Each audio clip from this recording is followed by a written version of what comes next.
Dans ce monde en pleine mutation, apparaissent de nouvelles valeurs comme le terminal multiservice Sagem. De conception tout à fait révolutionnaire, le terminal Sagem est en effet le premier au monde capable d'intégrer 3 fonctions. Telex, télétexte et traitement de texte. Autant dire qu'il s'avère déjà complètement irremplaçable. Terminal multiservice Sagem, tout le reste n'est que fourniture. Quand la musique est bonne. Il y a du CTLM là-dessous.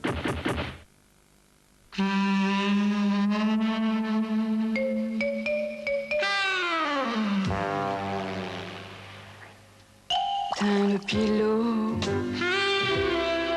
t'as le pilote, t'as le pilote, t'as le pilote. Mais il y a des matelas pour ça. T'as le pilote, dormez comme vous aimez.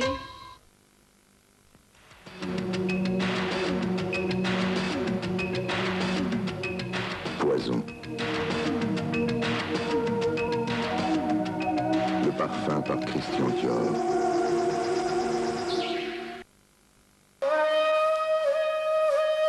Luc Saint-Alban, l'autre façon d'être bien. Des chèques 100 000 chèques Jusqu'à 1 million de francs. C'est chez SO, 100 000 chèques gagnants, des chèques jusqu'à 1 million de francs. Y'a qu'à gratter, y'a qu'à gagner. Gagné 100 000 chèques gagnants, c'est ça le nouveau jeu du Tigresso. Choisir Opale en cas de maladie, c'est choisir la confiance. Parce que pour vous, l'important, c'est d'être couvert immédiatement. Opale, la complémentaire maladie des assurances mutuelles du Mans. Votre capitale confiance. JB, les boules JB, la pétanque. Bonjour. Quand on est jeune, les économies...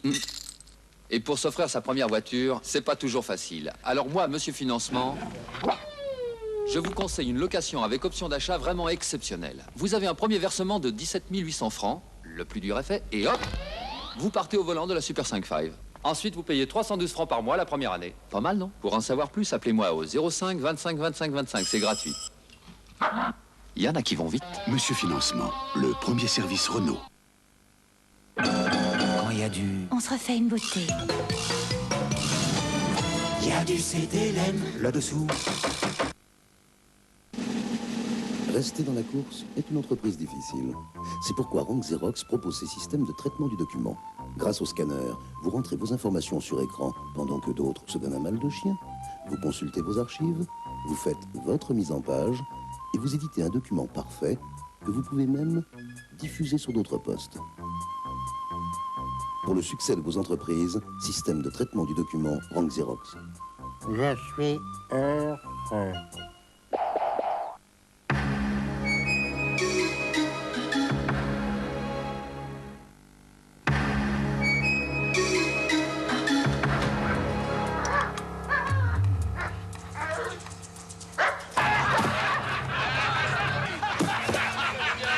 À coups de fourche, de fond de fouet, ils sont jetés sur lui.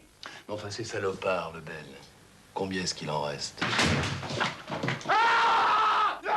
Une vengeance savamment calculée, La théorie du 1%, un film de Gérard Marx, vendredi 20h30 sur la 3.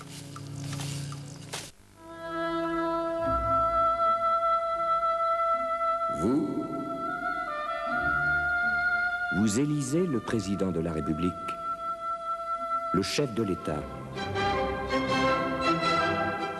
Prenez vos responsabilités. Votez.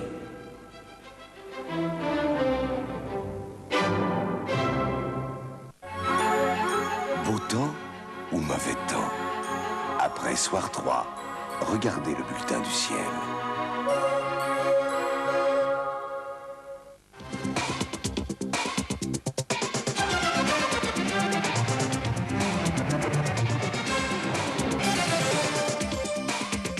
Soir 3, Jacqueline Alexandre. Bonsoir. Un journal un peu particulier ce soir, un résumé très rapide de l'actualité pour vous permettre dans une dizaine de minutes, de suivre la rediffusion du débat qui vient d'opposer Jacques Chirac à François Mitterrand. Le débat de l'entre-deux-tours, l'un des événements les plus décisifs sans doute de la campagne électorale. Un débat que vous venez de suivre, Fernand Tavares. Oui, ce que je veux dire tout de suite, c'est que ce débat n'est pas encore terminé et actuellement, Jacques Chirac et François Mitterrand abordent le problème de la politique étrangère. Enfin, pour en revenir au début, donc ce débat de ce soir n'était vraiment pas un débat ordinaire, car tout en s'efforçant de se comporter en candidat à l'élection présidentielle, François Mitterrand et Jacques Chirac n'ont pu enlever de leur esprit qu'ils étaient aussi président de la République et Premier ministre en exercice.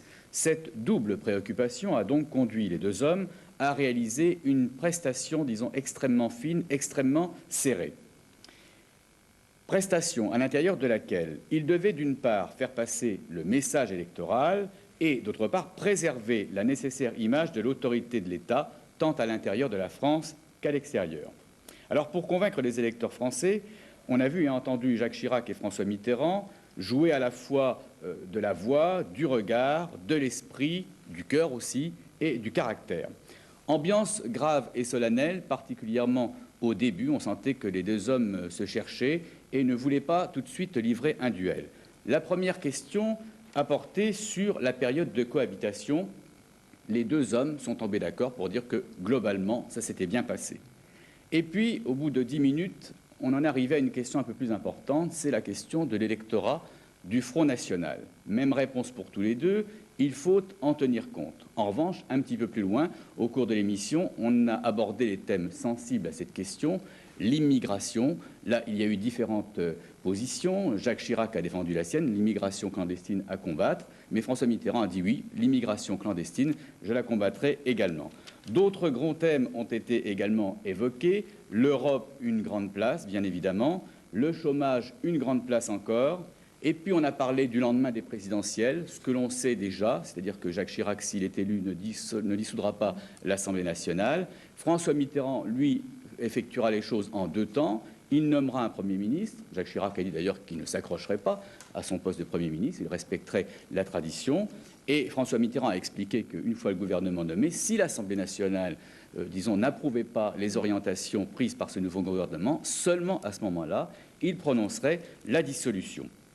Enfin, un gros chapitre, la Nouvelle-Calédonie. Évidemment, tout le monde attendait ce soir les prises de position des uns et des autres. Tout à l'heure, vous avez parlé de la dissolution du FLNKS. François Mitterrand a dit « Pour l'instant, je n'ai pas encore d'éléments pour me prononcer. On ne m'a pas apporté de dossier, mais après tout, on peut voir. » Jacques Chirac a été ferme. Il a expliqué que le FLNKS était un mouvement terroriste et qu'il fallait le dissoudre. C'était un moment assez difficile parce que, à propos de la Nouvelle-Calédonie, Jacques Chirac a attaqué François Mitterrand sur le gouvernement socialiste de l'époque. François Mitterrand a dit « mais vous n'avez pas su dialoguer, moi je veux le dialogue ». Jacques Chirac a répliqué « au dialogue, il faut répliquer aussi par la fermeté ». Bref, sur ce dossier néo-calédonien, on en est resté à peu près là. Il faut dire que les choses sont particulièrement violentes sur le terrain et que l'un dans l'autre, les deux candidats n'ont pas voulu aller plus loin pour, en quelque sorte, ne pas mettre trop d'huile sur le feu. Pour en revenir à la fin de cette émission, il y a eu un moment assez fort, parce que j'invite bien sûr tous les spectateurs et tous les spectateurs de FR3 dans quelques minutes pour voir l'ensemble du débat, parce qu'on ne peut pas se faire une idée en quelques secondes, comme je viens de le faire, de 2 heures de débat. Il y a eu un moment assez intense tout à l'heure à propos de ce qu'on a appelé l'affaire Gorgi et le terrorisme en général. Il faudra regarder ce passage. François Mitterrand a été sérieusement, en quelque sorte, ciblé par Jacques Chirac. Il a répliqué très vigoureusement en expliquant qu'il n'était pas tout à fait d'accord sur les conditions dans lesquelles M. Gorgi a été renvoyé en Iran. Globalement, que dire de ce débat? Ce fut un débat donc de langage et de dialogue extrêmement intense, mais relativement courtois. En dehors de cette passe d'armes particulièrement forte, on ne peut pas dire qu'il y ait eu un accrochage extrêmement violent. Jacques Chirac est resté pratiquement dans le rôle d'intervieweur. C'est lui qui a posé